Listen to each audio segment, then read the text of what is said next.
Coming up on this Friday edition of Daybreak, bad weather and high waves are hampering search efforts for the missing passengers of the sunken Sewol-ho ferry. Over 30 people remain unaccounted for more than 3 weeks after the sinking. Korea's ruling and main opposition parties elect new floor leaders. They face the immediate challenge of handling the parliamentary probe into the ferry disaster and its aftermath. Plus, Nigeria's president says hundreds of kidnapped schoolgirls will be found and their rescue will mark the beginning of the end of his country's battle against the terrorist group Boko Haram. Daybreak begins now.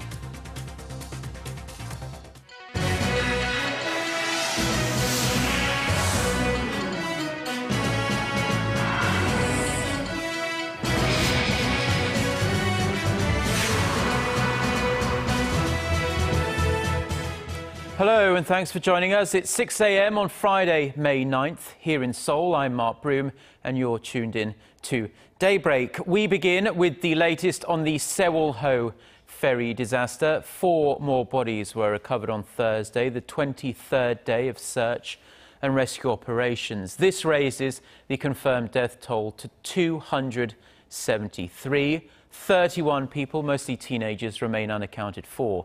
Bad weather hampered divers' attempts to get inside the sunken ferry on Thursday, lowering expectations that weaker than usual tidal currents would speed up search efforts. Divers plan to spend the coming days combing through parts of the ferry that may have been overlooked.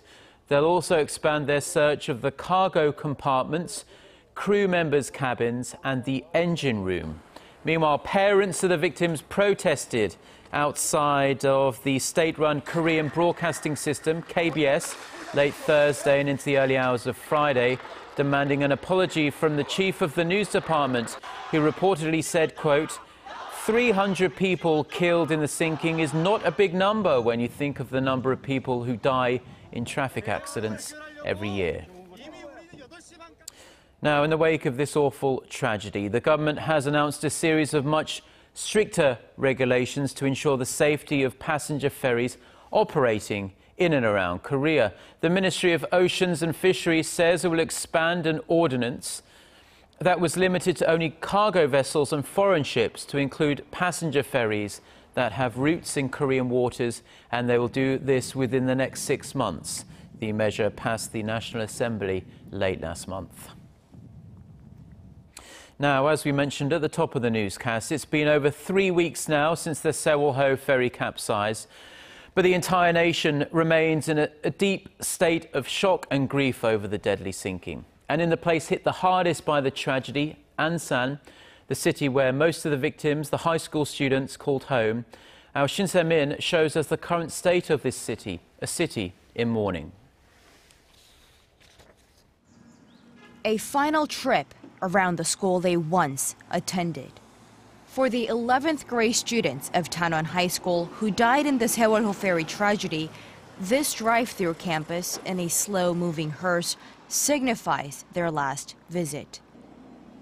It's also meant to bring some sense of closure to the living who are grieving over the loss of so many young lives. Ribbons and countless notes adorn the fence outside the high school, letters and messages that read, "I'm sorry, please come home safely."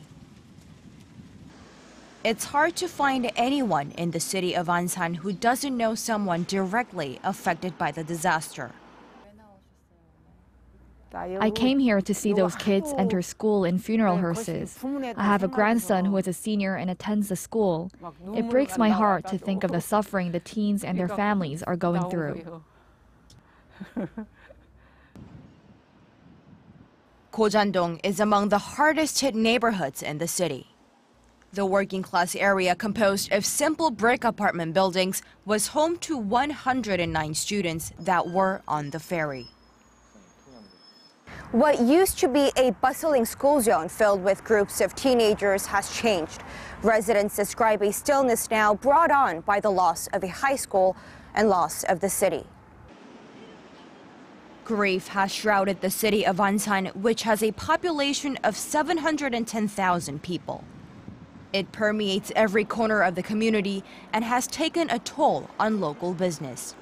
Shop owners say they've seen a considerable drop in their number of customers. The area is grieving over the students who have died, such young students. It's completely understandable that sales have dropped. The tragedy has brought this community together. The city's residents seek out comfort at a mass memorial hall in Hwarang Park, where they come to console one another. A sign that the tight community stands together in this most difficult time. Shin Se-min, Arirang News.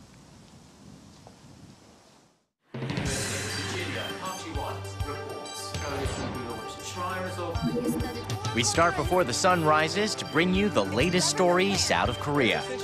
We also lead the way with important global coverage. Stay on the pulse of what is happening with Daybreak.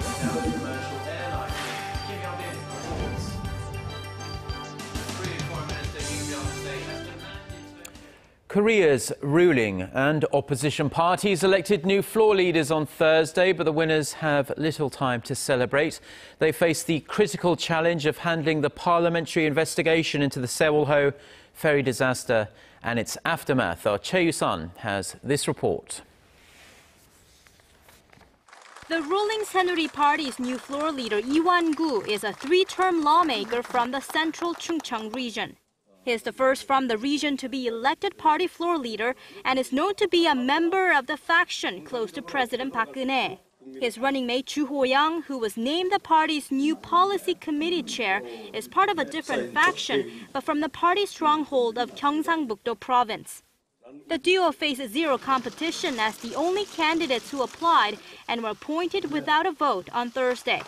Analysts say a consensus was likely formed within the party to endorse the Lee-ju team for a more balanced representation of various party factions.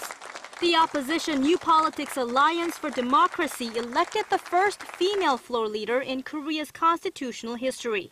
Three-term lawmaker Park Young-sun, who came out the winner after a runoff, is thought to have garnered support from the party's newest faction, including the current co-leaders, as well as hardline junior lawmakers. Park's electoral victory comes 2 months after the former Democratic Party merged with independent lawmaker An Cheol-soo's camp. Her political fame and hardline stance are expected to add vigor to the newly formed party. Both new floor leaders face the tough task of negotiating when and how to carry out a parliamentary probe into last month's Sewol-ho ferry disaster and the government's response.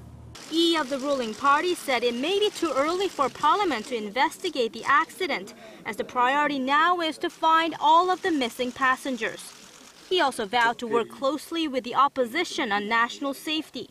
The opposition's Park, on the other hand, said she will push for an immediate investigation, adding that she'll openly cooperate with the ruling side, but also keep it in check on behalf of the people. Choi Yu-sun, Arirang News. Now, a failure to revive the long-stalled six-party talks on ending North Korea's nuclear weapons program will aggravate tensions on the Korean peninsula, according to a pro-North Korea newspaper in Japan. In an editorial Thursday, the Joseon Shinbo said the United States is provoking Pyongyang with its continued military exercises on the peninsula and hegemonic strategies. It warned Washington against crossing the red line drawn by North Korea that would trigger an all-out showdown. The piece also said that if the US doesn't end its provocations, the North will go ahead with its planned nuclear test. South Korea's Defense Minister Kim Kwan-jin said Thursday that North Korea has made all necessary preparations for its fourth nuclear test and is just waiting for the right time to proceed. Now, the final verdict is in, and South Korea's Defense Ministry says the 3 unmanned aerial vehicles recently found on South Korean soil did, in fact, as expected, come from North Korea. Our Kim Hyun-bin has this report. A joint South Korea-U.S. investigative team looking into the 3 unmanned aerial vehicles that were discovered in South Korea over a 2-week period starting in late March has stated definitely that they were sent from the north. The team's report says the drones were headed back when they crashed after running out of fuel. The GPS coordinates of the UAV show that they flew over key military facilities and took dozens of pictures, a clear violation of Korea's Armistice Agreement and the Non-Aggression Pact, which forbids the North and South from infiltrating each other's airspace. South Korea's defense ministry called it a clear military provocation, and they plan to submit the results of their findings to the United Nations. North Korea has hundreds of unmanned aerial vehicles in its possession, and dozens of others are believed to have flown over the south before returning safely to the north. When modified, experts say these surveillance-purpose drones could hold up to 10 kilograms of explosives. It's raised concerns about possible attacks, and the South Korean military admits a gap in its security. While it says it's well equipped to deal with enemy jet incursions and attack UAVs, they have a much harder time detecting these smaller drones. Seoul says it plans to purchase low-altitude radar and other military gadgetry to prevent further infiltrations. Kim Hyun-bin, Arirang News. Korea's foreign exchange reserves have been steadily climbing over the last 3 years or so, and stores of foreign currencies swelled to an all-time high last month. The Bank of Korea said Thursday that the nation was holding $355.8 billion of foreign currency as of the end of April. That's up $1.5 billion from the previous month, and it also represents the 10th straight month of increase. The central bank attributes the trend to the strong euro and rising investment profits. Korea had the 7th largest foreign reserves in the world as of the end of March. China leads the pack, followed by Japan and Switzerland. Now, good news for fans of shopping, which pretty much everyone is. Online shopping is about to get a lot easier in Korea. Starting at the end of this month, financial authorities will scrap the current system that requires consumers to use electronic banking certificates when making purchases of over 300,000 won or $290 from online shopping malls. The system as it stands now makes it difficult for foreigners not only living in the country but people overseas to shop on Korean sites. The measure is part of the government's deregulation drive, which attempts to cut out red tape that hampers business activities. Now, Samsung Group's IT unit, Samsung SDS, has announced its plans to go public. Connie Kim reports on what could be one of the biggest share sales in Korea this year. Samsung SDS, the IT solutions affiliate of Korea's largest conglomerate Samsung Group, has announced plans to go public this year, expanding business to overseas markets. The company explained Wednesday that conglomerates are limited from participating in the public market, preventing growth. The CEO of Samsung SDS said it'll make a new leap forward to secure new growth technology and pioneer in communication and healthcare services in markets abroad. Currently traded at around $144 per share in the over-the-counter market, it is estimated that after the public listing, the company will be valued at around $10.8 billion. Now, this exceeds the value of LG Electronics at $10.7 billion, currently ranked 18th in the nation.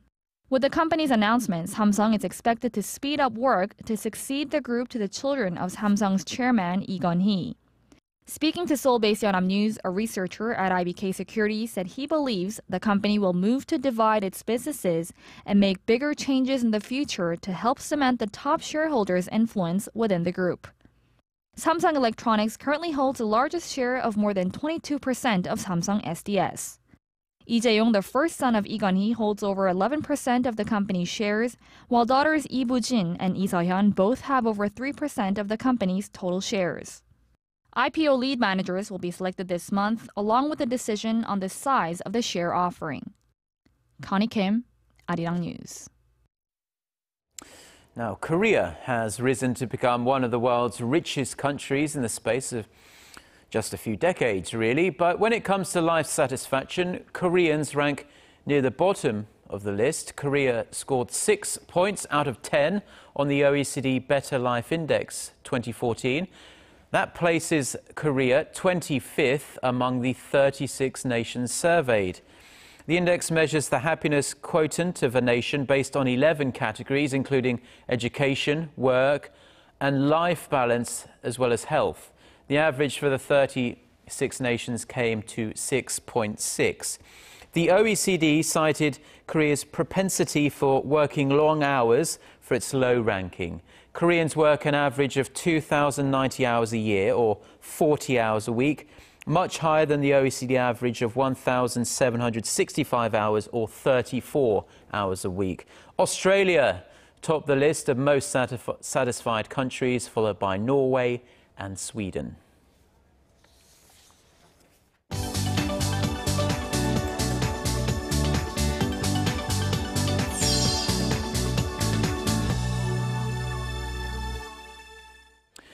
Now, for a look through our international headlines, we're going to connect live to our Eunice Kim standing by at the news center. Good morning, Eunice. Good morning, Mark. More disturbing news out of northeastern Nigeria, where surviving residents of the town hit with a marketplace massacre on Monday say 310 bodies were found buried in the days following. Nigeria's government, who said the Islamist terror group Boko Haram was behind the attacks in Gamburo, Nugala, put the official death toll under 150. And at the World Economic Forum meeting in Abuja, Nigerian President Goodluck Jonathan declared the kidnap of the more than 200 schoolgirls will, quote, be the beginning of the end for terror in Nigeria. News of the girls' plight has captured the world, with assistance being pledged from the U.S., UK, France, and China. UN Secretary General Ban Ki-moon, in a phone call, also told Jonathan the global community was behind the people of Nigeria and that the UN was ready to help in any possible way. Moving on now to eastern Ukraine, where pro-Russian separatists have declared they will move forward with Sunday's referendum vote for self-rule. This despite Russian President Vladimir Putin's call to postpone the vote to create conditions for dialogue. A leader of the self-declared Donetsk People's Republic told reporters while they were grateful to Putin, the People's Council had voted unanimously to hold the poll as planned. Millions of ballots asking whether the voter supports an independent sovereignty have already been prepared as Ukrainian authorities pledged their anti-terror operations will continue. A 6.4 earthquake shook Mexico Thursday noon local time. The U.S. Geological Survey put the center of that temblor 60 miles northwest of Acapulco in the southern Guerrero state, the same area that was hit with a 7.2 earthquake less than a month earlier. No immediate reports of major damage was made. USGS had earlier put the quake's magnitude at 6.8 but revised it down to 6.4 in the afternoon. And the Australian Bureau of Meteorology says El Niño weather could hit earlier this year, adding the chances of it arriving as early as July is 70%. The Weather Bureau pointed to climate data that recorded warmer subsurface sea temperatures of as much as 6 degrees in recent months. El Niño is the band of warming ocean water temperature that affects wind patterns, which could trigger floods and droughts in different parts of the globe. The Bureau warned this year's weather event could be one of the strongest in nearly 20 years.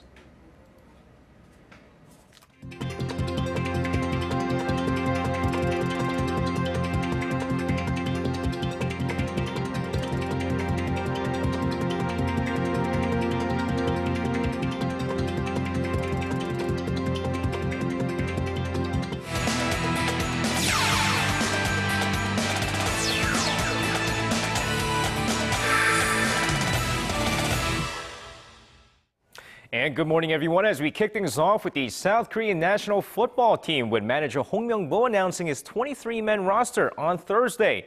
And just like many people expected, no big surprises in the 23-man roster, as manager Hong Myung-bo chose 17 players from overseas and 6 players from the K-League, the most number of overseas players on the roster. And while there weren't any surprises, many experts believe that Mainz defender Park Joo-ho was snubbed, as manager Hong Myung-bo decided to go with Yoon Seok-young of the Queen's Park Rangers instead. And despite 3 goalkeepers being chosen on the roster, it's still uncertain whether Chung Sung-young will start with his recent struggle on the national team. And moving over to badminton, where Lee Yong-dae has returned to the national team after being reinstated from his 1-year suspension earlier this year. And of course, it's the first time in 4 months that Lee Young-dae has trained with the national team, as Kim Ki-jung, who was also reinstated, joined the national team as well. Now, both players just started their training at the National Training Center and will hold a press conference regarding their return on the 12th. They're also set to compete for the first time this year in New Delhi in preparation for the upcoming Asian Games in Incheon. And more roster announcements, this time over to the South Korean national basketball team, who after announcing their 24-man preliminary roster earlier, cut 9 players on the team and have announced their 15-man roster. And in the latest roster, 2 notable players left off the roster are Ha Seung-jin, who has just returned from his military service, and half-Korean star Moon Tae-jung. And instead, the team will be led by a younger group of players, with the team set to start training at the National Training Center on the 19th before beginning their international competition at the end of June. And now finishing things off with some Thursday night's KBO action, the Hanwha Eagles beat the LG Twins 6-2 to win the series, with the Tusan Bears avoiding the sweep with a 6-home-run game, beating the Lotte Giants 15-6, and the Samsung Lions cruised past the SK Wyverns 5-0. Meanwhile, let's take a look at the 2 teams fighting for first place here as the NC Dinos took on the Nixon Heroes. Of course, going on to the game here, we go over to the first inning of the game. Here's Lee Tae-gun sending one to deep left field. Gone, a solo shot puts Nixon up 1-0. But next batter, Park Byung-ho drives this one to deep center field, and forget about it. Back-to-back dingers, and Nixon's up 2-0. Third inning, here's Park Byung-ho once again. This time, a sac fly to right as Seok Chang scores, and it's 3-0 Nixon. Seventh inning, here come the Dino Chi Seok-kun. RBI single to center field, and it's 3-1. Next batter, Mo Chang-min doubles to left center field, and we're tied 3-3. But bottom of the 9th inning drama here, bases loaded, 1 man out. Lee Tae-gun flies out to right here. Kim Ji-soo, he's got a tag up here, and that's the game winner as the Nixon Heroes win this one 4-3. And that's going to wrap it up for me. This has been SJ. Have a great weekend, everyone, and see you guys again for your sports needs.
I'm Lee Ji-hyun with the latest weather updates. Well, we're having a chilly start this morning, but temperatures will rebound nicely to the mid-20s across the region.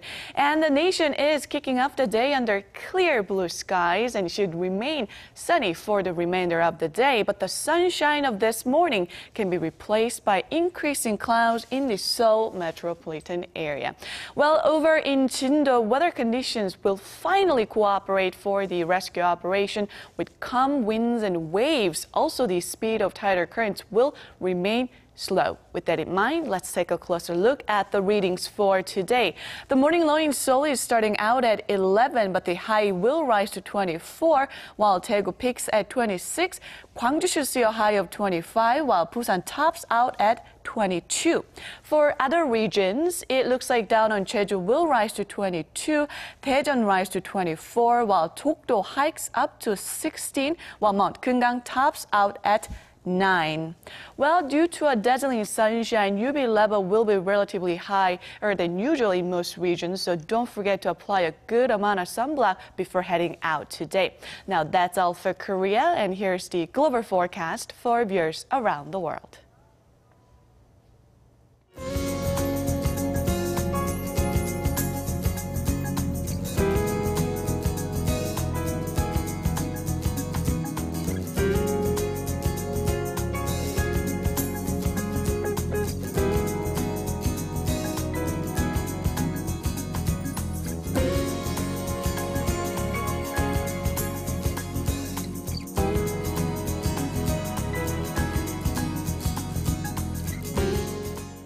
Well, those are the stories we have for you at this hour. Korea Today is coming up in about half an hour's time, and we'll be back at the same time on Monday. Until then, goodbye.